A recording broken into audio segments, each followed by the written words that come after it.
Giffords, escorted by her husband, Captain Mark Kelly, United States Navy, retired.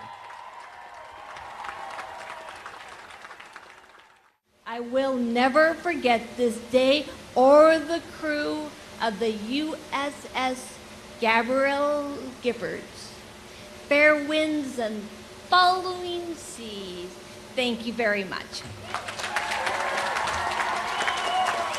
Standing here 6 years later, nothing gives me greater joy and honor than seeing this great ship named for someone whose strength and resilience is a great lesson to us all.